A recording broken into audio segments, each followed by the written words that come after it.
உடன்பிறப்புகளே வணக்கம். உடன்பிறப்புகளே உங்களைத்தான் எனக்கு கொடுத்த தலைப்பு தான். இதை சொன்ன உடனே ஊப்பியா நமக்குள்ளே ஒரு குற்ற உணர்ச்சி வரும். அது என்னடா ஊப்பி?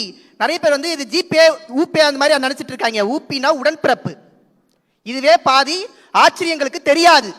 அப்ப ஊப்பினா உடன்பிறப்பு. அந்த உடன்பிறப்புகள் வந்த வரலாறு தெரியுமா? அவன் கடந்து வந்த பாதை தெரியுமா? 200 ரூபாய் உழுதுன்றாங்க. 200 ரூபாய் உழுதா நமக்கு? இல்ல 200 ரூபாய்க்காக பேசுறோமா? இல்ல. நம்மள டாக்டரா இன்ஜினியரா ஏதோ ஒரு யூகேல ஏதோ ஒரு நாடுல 2 லட்சம் 3 லட்சம் 10 லட்சம் வரைக்கும் வேலை பார்த்துட்டு இருக்கோம்ல. 200க்காக பேசல.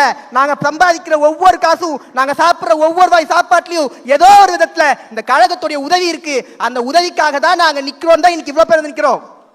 உங்களுக்கு ஒரே ஒரு கதை சொல்லிட்டு நண்பர்களே, ஒன்னே ஒண்ணுதான்.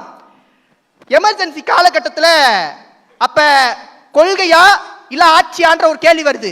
இன்னைக்கும் அதுதான். அன்னைக்கு இருக்கக்கூடிய காங்கிரஸ், நான் சொல்றது அன்னைக்கு காங்கிரஸ், யாரும் தப்பா எடுத்துக்க வேணாம். அப்ப அந்த காங்கிரஸ் கிட்ட கேட்கறாங்க, நீங்க கொள்கை எடுத்துக்கிறீங்களா இல்லைன்னா வந்து ஆட்சியை தக்க வச்சுக்கிறீங்களா? கொள்கை தான் முக்கியம்னு சொல்லிட்டு அன்னைக்கு எமர்ஜென்சியை எதிர்த்தார் கலைஞர்.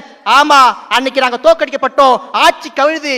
10,000 ஒரே நாள்ல 10,000 இதே உடன்பிறப்புகளை அன்னைக்கு கைது பண்ணாங்க, சிறையில் வச்சு அடிச்சாங்க. கொஞ்சம் கூட யாருமே கொள்கை தவறலையே. ஆனா எங்களுக்கு என்னன்னா, இந்த எங்க உடன்பிறப்புகள் பரவாயில்ல, அவங்க எங்களுக்காக கஷ்டப்படுறாங்க. வீட்டுல உங்க பசியால வாடுவாங்கல்ல. குடும்ப நல நிதின்னு சொல்லிட்டு கலைஞர் ஒவ்வொருவர்கிட்ட இருந்தும் 200 ரூபாய் வசூலிச்சாரு. அது அந்த கஷ்டப்படக்கூடிய அந்த வீடுகளுக்கு, அந்த தொண்டர்களுடைய வீடுக்கு 200 ரூபாய் கொடுத்தாருன்றதா வரலாறு. அதுதான் 200 ரூபாய் ஊப்பியே. இப்ப சொல்வீங்களா? பெருமையா சொல்வீங்களா? நம்மள யாரு 200 ரூபாய் ஊப்பி தான்.